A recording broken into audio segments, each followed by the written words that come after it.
Et là maintenant, je voudrais faire la suite de ce que j'avais fait la dernière fois avec vous, où on a lu un texte dans Corinthiens 16, chapitre 16, versets 13 à 14. Et en fait, on a commencé ce verset. En fait, il y a des verbes à chaque fois, et on prend un verbe et on travaille sur ce verbe. On va le relire, ce chapitre de Corinthiens, que Paul a écrit aux Corinthiens, au chapitre 16.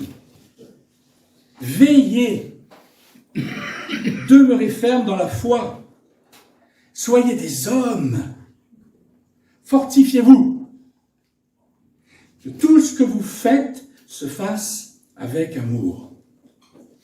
Voilà, 5 ordres. Parce qu'en fait, c'est comme des ordres militaires, on l'a vu la dernière fois. L'église qui était à Corinthe avait besoin de recevoir des encouragements, mais entendre aussi, et ça on le lit dans les Corinthiens, les réprimandes que Dieu inspirait à Paul, parce qu'ils étaient des chrétiens charnels, qui portaient le nom du Seigneur. Paul, tout en reprenant ses frères et ses sœurs, Corinthiens donc, il dévoilait et il démontrait aussi un amour divin. C'est vrai qu'à ce moment-là, on ne pense pas forcément que l'amour divin est là, présent, dans les réprimandes qui nous sont données. Et à la fin de son livre-là, de l'Épître aux Corinthiens, exprimé dans ces 2 versets qu'on vient de lire, 5 ordres ont été donnés aux Corinthiens, et ils sont tous positifs, ces ordres. Ils résument assez bien à quoi les Corinthiens devaient se rappeler et s'attacher. Ces 5 ordres sont, à mon sens, les 5 forces du chrétien. Ces 2 versets, en fait, ces 2 versets qu'on a lus sont un peu comme la table des matières du titre d'un livre qu'on appellerait les 5 forces du chrétien. Avec en sous-titre, je le propose, on peut faire d'autres choses, les 5 attitudes du combattant spirituel. Et je pense que le Seigneur voudrait que nous lisions et mettions en pratique ces 5 ordres afin d'être des chrétiens combattants, forts et fidèles en Christ. Et la dernière fois, pour ceux qui étaient là, nous avons commencé par parler donc du premier commandement, veiller. Aujourd'hui, on va terminer de parler concernant ce premier ordre, parce que je n'avais pas terminé. Dieu nous demande de veiller. C'est comme lorsque Jésus, qui plusieurs fois, et au moment en tout cas où il dut affronter la croix, demande à ses disciples, c'est quand même incroyable, de veiller. Ce n'était pas un moment propice, ce n'était pas un moment de fête, c'était un moment de tristesse pour le Seigneur en tant qu'homme, et de combat. Et il amène ses disciples, quelques-uns, et il dit, venez veiller avec moi. Veiller nous permet de rester vigilants quant à ce qui se passe. On l'a vu la dernière fois. Tu es vigilant par rapport à ce qui se passe. Veiller sur ce qui se passe dans ce monde. Il s'en passe des choses dans ce monde. Et sur ce que le Seigneur nous dit aussi. Veiller sur ce que le Seigneur nous dit et nous enseigne. Nous devons être conscients de ces choses et ne pas être ignorants. Dieu ne veut pas que nous soyons des chrétiens et des chrétiennes ignorants. Ça, vous pouvez être sûr. Et même, lorsqu'il veut faire quelque chose dans le monde, il le révèle à ses prophètes. C'est ce qu'il a été dit dans l'Ancien Testament. Dieu ne fait rien sans avoir révélé à ses prophètes. Il pourrait le faire sans rien dire. Mais il le révèle. Vous voyez, Dieu ne veut pas qu'on soit ignorant de son plan, de ses desseins. C'est encore une grâce. Vous voyez, tout ce qu'il y a là, on porte son nom. Enfin, ça, c'est notre Dieu. Il s'agit de ne pas être inerte, je rappelle rapidement, être insensible, dans un état de stupeur, et ne pas être ignorant de la réalité spirituelle. Ça, on l'avait vu la dernière fois, je ne vais pas le redévelopper. Il ne faut pas se laisser aussi facilement impressionner par les faux docteurs, parce qu'il y en a encore. Alors, on va voir maintenant 6 domaines de la vigilance. C'est ça que je n'ai pas traité. Alors, on pourrait dire que nous sommes vraiment vigilants, ou que nous prenons conscience qu'il nous faut veiller. Néanmoins, la question qu'on peut se poser, mais qu'est-ce que nous sommes censés voir? Il y a 6 domaines de vigilance qui sont à prendre en compte. Alors, premièrement, la Bible nous dit de veiller face à Satan. Satan, vous savez ce que ça veut dire, ennemi. Quand vous voyez dans les psaumes l'ennemi, très souvent, il y a plusieurs mots, mais très souvent le mot qui est derrière, c'est Satan. Satan qui est, vous savez très bien, une puissance réelle. Certains disent archange, qui est fort probable, qui s'est révolté contre Dieu. Pierre nous écrit, dans sa première épître au chapitre 5, verset 8, il dit à des chrétiens, il dit « Soyez sobres, veillez, votre adversaire, le diable, encore un autre nom de Satan, rôde comme un lion rugissant, cherchant qui il dévorera. » Il est là autour de nous, avec son armée, parce qu'il n'est pas tout seul, et il cherche qui va dévorer. Qui est-ce qu'il dévorera? C'est celui qui n'est pas quoi? Qui c'est qui va dévorer le diable? C'est celui qui n'est pas quoi? Mais c'est celui qui ne veille pas. Ah, alors là, un plat tout préparé pour lui. J'ai malheureusement subi ça, et je peux vous assurer que les conséquences sont dramatiques. Le moment, pas qu'un jour, où tu ne veilles pas, le diable, il se pointe, il dit, où lui là? Allez, donne un petit coup là, parce que ça, dès que tu vas lui donner un petit coup, je tombe, va tomber. La nature humaine est tellement faite de choses qui nous font tomber. Notre propre nature. On doit être attentif aux subtilités rusées et astucieuses de Satan, parce que c'est quand même un malin, on l'appelle aussi le malin. Vous devez comprendre comment il opère. Nous devons comprendre comment il opère. Le Seigneur nous donne l'intelligence et sa parole, c'est là-dedans qu'il nous donne tout ce qu'il faut comprendre sur les opérations de l'ennemi. Il tend adroitement des pièges pour que les chrétiens y tombent. C'est très bien que ces chrétiens nés de nouveau ne lui appartiendront jamais. Mais s'ils pouvaient tomber et déshonorer le nom de l'Éternel, n'est-ce pas? Vous voyez l'esprit rusé de l'ennemi. Thomas Brooks, qui était un prédicateur et un auteur puritain, pour vous dire, sa date, c'est du XVIIe siècle, hein, ça fait un bon bout de temps. Il a écrit un bouquin en anglais, voilà, si je commence à le lire en anglais, je sais que Nicolas, tu parles bien anglais, alors moi je vais vous le dire, désolé. Precious Remedies Against Satan's Device. Aïe, aïe, aïe, aïe. Je l'ai mal prononcé, merci. Bon, alors en français, je le prononcerai mieux. De précieux remèdes contre les trucs de Satan. Ah là, c'est mieux, là. Merci. Qu'est-ce qu'il dit, cet homme-là, au XVIIe siècle? Je trouvais ça beau. Satan a des pièges pour les sages et des pièges pour les simples. Des pièges pour les hypocrites et des pièges pour les justes. Des pièges pour les âmes généreuses et des pièges pour les âmes craintives. Des pièges pour les riches et des pièges pour les pauvres. Des pièges pour les vieux et des pièges pour les jeunes. Heureuses les âmes qui ne sont pas prises dans les pièges qu'il a tendus. Satan, le diable, joue sur 3 tableaux, et vous les connaissez bien, ces tableaux, n'est-ce pas? Enfin, ces 3 tableaux. La convoitise de la chair, la convoitise des yeux, tout ce qu'on voit, ah c'est beau ça, je vais prendre. Et quoi? L'orgueil. Vous le savez, nous le savons. Il surfe sur ces 3 mêmes vagues, tout le temps. Ce sont des vagues, vous savez, hein, mettez-vous devant la mer et regardez, ça ne s'arrête jamais les vagues. Fou, ça vient. Et lui, il sait que son temps est proche. Il sait qu'il a peu de temps. Alors je peux vous assurer, les vagues, il en met. Donc il nous faut veiller, mes amis. Nous pouvons veiller. Nous pouvons résister. Vous devriez, et nous devrions connaître ces stratégies. Nous devrions les connaître et être vigilants. Ne soyons pas pris au piège, parce qu'il se promène à la recherche de quelqu'un qui fait quoi? Il fait une sieste. Il ne veille pas. Imaginez quelqu'un, non mais imaginez, il faut vraiment l'imaginer ça, quelqu'un qui se rend sur le territoire des lions, dans un grand parc là, il sort de sa voiture et s'installe dans l'herbe pour une sieste. Imaginez, hein, on est d'accord. Il faut vraiment une dose de confiance en soi, ou de négligence pour faire un truc pareil, n'est-ce pas? Eh ben, dans le monde chrétien, nous le faisons. Nous savons qu'il y a un lion, on l'a dit. On sort de la voiture, on sort de la présence de Dieu, Et on pense que tout va bien se passer. Et vous savez que le diable cherche ce genre de personnes. Il ne s'agit pas des grandes incantations de l'occultisme. Il y a ça aussi, mais des fois, ça suffit avec ta propre nature pour te mettre dans une situation qui déshonore Dieu. L'occulte, c'est juste une puissance de plus qui rapproche, qui remet ça. Et quand il y a une puissance en plus, c'est pas drôle. Alors, méfions-nous de Satan.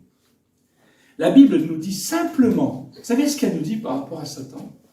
Elle ne dit pas énormément de choses, mais suffisamment pour qu'on ait la victoire. Elle nous dit, dans l'épître de Jacques comme dans Pierre, résistez. Tu dois résister. Toi, mon frère et ma sœur, tu as le nom du Christ en toi, tu as le nom de l'Éternel, tu peux résister. Tu dois aussi résister. Vous êtes en Christ, il nous a donné, encore là une grâce de Dieu, il nous a donné son pouvoir. Le pouvoir sur la terre, il a dit, tout le pouvoir m'a été donné dans le ciel et sur la terre. C'est Jésus qui dit ça à ses disciples, qui leur a dit, alors maintenant, allez par toutes les nations et faites des disciples au nom du Père, du Fils et du Saint-Esprit. Baptisez-les au nom du Père, du Fils et du Saint-Esprit. Et après, qu'est-ce qu'il a dit? Et enseignez-leur tout ce que je vous ai prescrit. Voici, je suis avec vous jusqu'à la fin du monde. Cette puissance de Dieu, cette force, il l'a et il nous la donne. Comment résister au diable? Eh bien, pas en prenant ses poings et dire, tu vas voir, moi je vais t'en mettre une. Avec la connaissance spirituelle que j'ai, qu'est-ce que tu as comme connaissance spirituelle? Dis-moi franchement, qu'est-ce que tu as? La seule chose que tu as, et où j'ai vu les fruits derrière ça, c'est ta communion avec le Seigneur. C'est ta joie avec le Seigneur, c'est l'Esprit de Dieu qui t'envahit. Et tu utilises la parole de Dieu comme une épée pour résister, le bouclier de la foi. C'est ça que tu as. Et alors, comment tu peux faire pour résister au diable? Mais c'est en discernant les pièges qu'il te tend, qu'il nous tend en tant qu'Église, qu'il tend des pièges à l'Église locale, il tend des pièges aux personnes individuellement, oui. Il tend des pièges dans les nations, il tend des pièges de partout. En discernant les pièges qu'il nous tend, et en les évitant, évidemment. Comment? 2 types principaux de pièges nous tend au nez. Satan nous trompe et nous séduit par des doctrines qui vont à l'encontre des évangiles. C'est très important, ça. L'évangile, ce ne sont pas des paroles vaporeuses. Vous connaissez l'évangile. Ce sont des paroles vraies, des paroles qui vont droit dans nos cœurs, par son esprit, qui touchent aussi notre intelligence. Ce sont des paroles sensées, mais ce sont des paroles de Dieu. On ne connaît pas tout, mais il faut connaître ce que, en tout cas, lui nous dit. Dit. Dans les psaumes, vous savez, le psaume 119, vous avez plein de mots qui parlent de la loi, de l'ordonnance, des préceptes, des témoignages. Il y a un mot qui s'appelle parole, qui est un mot qui veut dire dire, le dire de Dieu. Le dire. Eh bien, le Seigneur nous a dit l'évangile, il nous l'a annoncé, l'a proclamé, c'est un témoignage aussi, nous le vivons. Vous savez, on vainc Satan par quoi? Par la parole de Dieu, par notre témoignage. Le témoignage de Jésus même. C'est ça qui est important. Donc Satan va essayer de nous séduire pour nous apporter un autre évangile. Regardez Galates, c'était un problème, il commençait à glisser. Il dit, mais vous êtes en train de suivre un autre évangile. Paul leur dit ça. On est capable de suivre un autre évangile. Ça ressemble, vous voyez? Il est un peu l'ange de lumière, Satan. Donc ça va pas être un truc complètement opposé, là. On n'est pas chez les francs-maçons, là. C'est autre chose. Non, c'est quelque chose qui ressemble, mais c'est pas la même nature, c'est pas la même force. Nous avons la parole pour nous aider à y voir clair. C'est pas quelque chose d'impossible, mes amis. Pour ça aussi que Dieu envoie des vrais docteurs, des vrais enseignants. Mais Satan fait la même chose, il envoie des faux enseignants et des faux docteurs. Et si nous les suivons et on s'éloigne de Christ et de sa puissance, alors on perd vraiment sa puissance. Si on s'éloigne de Christ, on perd sa puissance. Ces doctrines-là, ces philosophies, ces religions même, peuvent être très séduisantes, car elles nous inciteront à rechercher le bien-être. Si on te parle de ça, t'as pas envie de dire non. Ah bon, c'est le bien-être, mais j'y vais, moi. J'ai envie de bien-être. Elle nous conduirait à expérimenter une puissance immédiate qui réglerait nos problèmes. Mais j'y vais, moi. Combien on n'est pas tenté par ça? 15 ans que ma femme est malade, et que sous problème de dos. Ras-le-bol. On est tenté parfois de dire, il y a quelqu'un là qui... Alors, peut-être c'est vraiment un serviteur qui guérit, hein. Ça je ne dis pas. Mais on est tenté à chercher la solution de facilité tout de suite. Si Dieu veut te dire, c'est pas encore maintenant, ben t'as la capacité. Oui, j'ai la capacité, mais pour toi, c'est pas encore maintenant. Tu vas dire, mais t'es pas juste, Seigneur. Il y en a, ils arrivent, tu les guéris. Et ma femme, 15 ans, qu'elle morfle avec ça, et elle t'aime. Pourquoi? Elle a la foi. Parce qu'à un moment donné, on se dit, peut-être pas la foi. Elle a la foi. Je peux vous garantir, elle a la foi. Et Dieu permet qu'elle soit là, avec ça. C'est tellement facile. Pour moi, pareil. Bon, bref. C'est tellement facile. Alors, t'en as un qui se pointe, il a de l'aura. Il va t'arriver, il va te dire, voilà, mes amis, t'es attiré, forcément. Alors, ok, il faut analyser tout ce qui est devant toi. Examiner si ce qui est dit, si ce qui est vécu vient de Dieu. Parce que ça peut venir de Dieu. Mais si ce n'est pas le cas, alors, aie le courage. Sois vigilant et aie le courage de dire non. Satan attise aussi notre chair et nous attire dans la tentation pour que nous vivions les œuvres de la chair. Notre nature, notre propre nature, elle est toujours là. Moi, j'attends vraiment la résurrection des morts, de mon corps. Ça sera fini. Mais pour l'instant, la nature ancienne est toujours là. Nous sommes de nouvelles créatures. Ça n'empêche pas. Mais c'est étrange. Cette nouvelle créature est aussi l'ancienne qui est là. On n'en est pas encore débarrassé. La mort nous en débarrasse. Et la résurrection de nos corps. Alors, on avait parlé une fois sur comment le Saint-Esprit fait mourir nos actions mortelles, notre chair. Paul en parle, donc c'est une réalité. Voilà, donc ces choses-là, cette propre nature nous conduit des fois à vivre une moralité réprouvée, nous conduit aussi à avoir des pensées qui ne sont pas celles du Créateur et du Christ. Ce sera notre deuxième point. Et donc, il faut vraiment nous méfier de Satan et de ses armées. Soumettez-vous donc à Dieu, résistez au diable et il fuira loin de vous. Amen. Amen. C'est une parole, tu donnes cette parole, ça suffit. Alors il revient à la charge. Alors, des fois le combat est long parce qu'il revient. Tu redis la même chose, tu revis la même chose, tu te soumets à Dieu. Qu'est-ce que tu veux qu'il fasse? Tout à l'heure on chantait la joie. Je ne sais pas si vous avez ressenti, vous avez vu, mais je ne sais pas comment exprimer ça, c'est difficile d'exprimer. Il y avait la joie du Seigneur. Je ne sais pas comment exprimer ça. Comme si de son trône, il voyait son petit peuple, je dis petit parce qu'on n'est pas nombreux, mais pas petit dans le sens, le peuple de Dieu, qui se réjouit. Ça réjouissait le cœur de Dieu. Qu'est-ce que tu veux que Satan fasse là? Il s'en va. En tout cas, à ce moment-là, il ne peut pas rester. Bon, il reviendra, c'est un lion, rugissant. Il sait qu'il a peu de temps. Mais il ne faut pas en avoir peur. Il faut juste veiller et résister. La tentation. Ils ont pour origine une action de Satan. C'est vrai. Comme on a vu tout à l'heure. Mais très souvent, les tentations viennent de notre chair, de notre propre nature. Veillez et priez afin que vous ne tombiez pas en quoi? En tentation. C'est Jésus qui nous le dit. Donc s'il nous le dit, c'est que ça peut arriver. Vous devez vous méfier de la tentation. Satan attaque par des biais auxquels vous n'avez jamais pensé. On n'y pense pas. Ça nous arrive, on peut y penser un jour, mais au moment où ça arrive, on n'y pense pas. Vous ne pouvez pas simplement vous balader joyeusement dans le monde, vous y exposer sans être affecté par lui. Il y a des chrétiens qui sont des inconscients. Ils vont dans le monde, ils vivent dans le monde. C'est peut-être des chats-frères, ou des chasseurs, mais ils vont dans ce monde, ils s'y exposent et ils se disent « Oh là, mes amis, soyons prudents. Le monde est une puissance aussi. Le monde est une puissance, évidemment, qui est le chef de ce monde. C'est Satan. Donc qu'est-ce que vous allez croire qui va vous arriver si vous restez dans le monde? Ça va vous blesser si vous vous exposez au monde. On va dans le monde, bien entendu. Dieu ne nous a pas retiré du monde. On va dans le monde. Mais on ne va pas participer aux fêtes de ce monde. Quand je dis fêtes, ce n'est pas que les soirées. À l'esprit de ce monde. Moi, je me sens de plus en plus en opposition avec ce monde. Et j'aime pourtant ces gens qui sont là. Mais il y a quelque chose qui...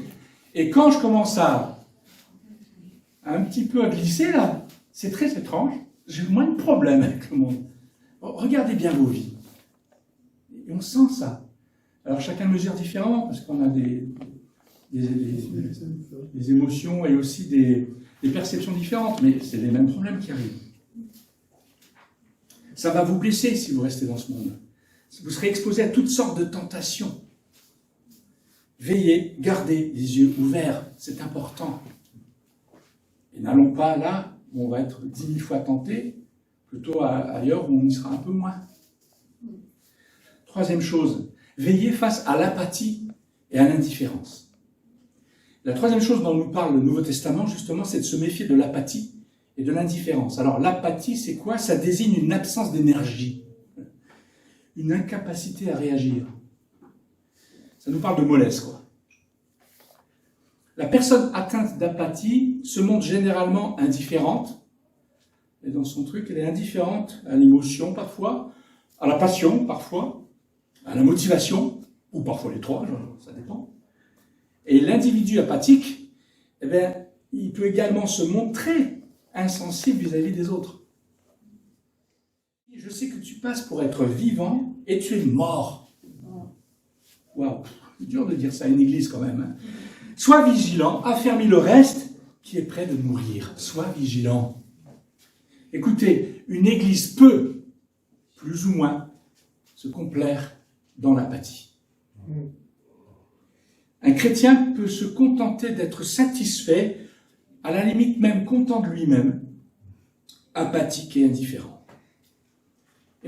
Et pourtant, le Seigneur dit à l'église de Sardes, je viendrai, juste après il dit, je viendrai comme un voleur, et tu ne sauras pas. C'est intéressant ça. Tu ne sauras pas à quelle heure je viendrai sur toi. Je n'avais jamais fait gaffe à ça. Comme si, parce que tu veilles, peut-être tu sais à peu près quand est-ce qu'il va venir, même si on ne sait pas quand, c'est pas l'heure et le jour, mais peut-être la saison. Tu ne sauras même pas. Pourquoi? Parce que tu es vraiment mort. Tu ne seras pas dedans. Le Seigneur châtiera un chrétien apathique et indifférent qui ne corrige pas ses péchés, qui ne gère pas ses faiblesses, qui ne se repent pas de ses désobéissances. Le mot châtier, il prend peut-être un sens négatif là. Mais ce n'est pas ça. Châtier, de la part du Seigneur, c'est comme un père avec son enfant. Je me souviens toujours, je ne sais plus dans quelle situation j'ai vu ça, j'ai vu un père prendre un enfant, un garçon, il le prit le bras, il l'a retiré comme ça, parce que, il allait, je ne sais plus si c'était tombé ou une voiture qui venait. J'ai cette image-là. Vous savez ce qu'a dit le garçon? Ah, tu m'as fait mal! À son bras. Ah, il a eu mal à son bras, on est d'accord. Mais il lui a sauvé la vie. Qui était un plus grand mal. Le châtiment du Seigneur est un peu comme ça. Ça peut nous faire mal. Et ça vient de Dieu. Mais c'est le bras. Il veut te rapprocher vers toi. C'est pour ça qu'il dit, ne méprise pas le châtiment du Seigneur. Ne le méprise pas. Parce qu'il nous aime, parce qu'il sait que là, on est en train de se prendre un chemin. Mon fils n'y va pas. Alors il t'avertit, si t'écoutes pas, ben, il te laisse. Moi, il me l'avait fait. Je n'ai pas écouté, je suis allé. Bonjour la chute. Hein. Et encore là, le Seigneur est revenu. Parce que le Seigneur est partout. Ce n'est pas les ténèbres qui l'arrêtent. Et pourtant, il est revenu. Il m'a ramené. Ça, c'est quelque chose qui a été imprimé dans mon cœur et dans ma vie. Sois vigilant, mon fils. Oh oui, Père, aide-moi. Aide-moi. Donc, observons nos vies. Et lorsque nous arrivons à un point où nous sommes à l'aise avec le péché, avec votre péché, et que vous n'essayez plus de lui faire face et de le traiter, alors vous êtes en difficulté. Alors, il faut se méfier de ça. On peut toujours se battre contre notre péché. Je sais de quoi. Je n'ai même pas besoin de faire de dessin, vous savez de quoi on parle. Parce que vous savez de quoi ça parle pour vous. Et on tombe et on se relève. Jean, franchement, cette phrase, elle est extraordinaire. Si tu confesses ton péché, il est fidèle et juste pour te pardonner et te purifier de toute iniquité. Alors, aux faux docteurs, j'en avais parlé tout à l'heure, méfiez-vous des faux prophètes, méfiez-vous des les faux docteurs. Il écrivait ça à Timothée, Paul. Il disait dans 2 Timothée chapitre 4, versets 3 et 4, il dit un truc, il viendra un temps, je pense qu'il est là ce temps, oui, il est vieux déjà, hein. Mais si vous voulez, ça s'intensifie en fait. Il viendra un temps où les hommes ne supporteront pas la saine doctrine. Ils ne supportent pas cette doctrine. Tu annonces l'évangile, ils ne supportent pas. Et toi, dans ton cœur, tu dis, mais attends, c'est un message d'amour, mon ami. Un message de justice magnifique. Ils ne supportent pas. Bon, ok. Mais ils ont la démangeaison d'entendre des choses agréables. Ils se donneront une foule de docteurs selon leurs propres désirs. Ne soyons pas étonnés que les faux docteurs sont assez bien amis avec le monde dans ce qu'ils vont proposer. Faisons attention. Au verset 5 de Timothée, toujours au chapitre 4, il dit « Veillez ». Qu'est-ce qu'il dit ? « Mais toi, sois sobre en toutes choses. » Vous devez être attentifs aux faux enseignements, aux fausses doctrines, et garder un esprit vigilant. Satan est un menteur qui se déguise en ange de lumière et ses serviteurs en ministres de justice, un vrai gouvernement. Jésus nous a avertis qu'il se lèvera des faux Christ, il l'a dit lui-même, et des faux prophètes qui feront par-dessus le marché. En plus, ils vont faire des prodiges et des miracles. C'est pas de bol quand même. Au point de séduire, s'il était possible, même les élus. C'est ce que nous voyons dans Matthieu, chapitre 24, verset 24. Plus ça va s'intensifier, et ça s'intensifie, c'est ce qui va se passer. C'est ce qui se passe déjà. Mais vraiment, les élus. Ne sous-estimons pas la séduction de l'esprit des ténèbres. N'en ayons pas peur non plus. Il ne faut pas les sous-estimer. Nous avons un grand Seigneur. Nous sommes dans une armée qui a déjà vaincu et qui doit vaincre. Étrange comme truc. La chronologie est un peu spéciale avec le Seigneur. Tu es victorieux, mais tu dois vaincre. Il n'y a plus aucune condamnation pour ceux qui sont en Jésus-Christ et tu dois te battre contre ton péché. C'est ce qui arrive. C'est ce qui arrivera. Nous serons dans la Nouvelle Jérusalem, ça sera fini tout ça. Plus de pleurs, plus de larmes. Juste des choses qui guérissent les nations. Étrangement, hein. Alors, dans les temps qui seront les derniers, et on fait partie de ces temps, Paul il nous parle de l'impie. De l'impie en disant, l'apparition de cet impie-là se fera par la puissance de Satan avec toutes sortes de miracles, de signes et de prodiges mensongers. Je ne vais pas développer ça, c'est tout un message, même toute une étude sur l'impie, l'antichrist. Il y a des esprits de démons qui, comme nous le dit Apocalypse, ce sont des esprits de démons qui font des prodiges et qui vont vers les rois de toute la terre afin de les rassembler pour le combat du grand jour de Dieu Tout-Puissant. Ça, c'est ce qui attend bientôt. Mais ça commence déjà. Ça se prépare. C'est un sujet, donc, c'est sûr, il mériterait d'approfondir, mais en tout cas, nous devons être attentifs aux faux enseignements, attentifs aux fausses doctrines et garder notre esprit vigilant. Comment être attentif aux fausses doctrines? Il faut connaître la vraie. On n'a pas la prétention de connaître tout. En toute humilité, je dis ça. Mais le Seigneur nous donne des éléments qui font qu'on est dans la vraie doctrine. Si tu demeures en Christ, tu es dans la vraie doctrine. Celui qui m'aime, c'est celui qui garde ma parole, dit le Seigneur Jésus. Cinquièmement, il y en a 6 peut-être, veillez dans la prière. La Bible nous dit de veiller dans la prière. Soyez donc sages et sobres pour vaquer à la prière. Et dans Éphésiens chapitre 6, verset 18, qu'est-ce qu'il dit, Paul? Il dit, faites en tout temps, par l'Esprit, toutes sortes de prières et aussi de supplications. Nous devons, et vous ne pouvez pas prier sans savoir ce qui se passe. On ne prie pas dans le flou. Ce que vous devez faire, c'est de supposer que Dieu veut que vous priez pour des questions spécifiques. Et donc, tu cherches ça, et le Seigneur va te les donner, il va te montrer. Pourquoi il faut prier d'une manière claire sur une réalité qui existe bien là. C'est ça, veiller. Comment pouvez-vous prier si vous ne savez pas ce qui se passe? Soyez précis dans vos prières. Et dernièrement, dernier point, une dernière chose, nous avons déjà vu 5 domaines de vigilance. Je les répète, méfiez-vous de Satan, soyez vigilants face à la tentation, Luttez contre l'apathie, l'indifférence, quoi, aussi. Faites attention aux faux docteurs et veillez dans la prière. Et enfin, veillez jusqu'au retour du Christ. Jusqu'à ce qu'on soit enlevé. Encore un autre thème. Veillez. Veillez donc, puisque vous ne savez pas quel jour votre Seigneur viendra. Ça, c'est vrai, on ne sait pas le jour.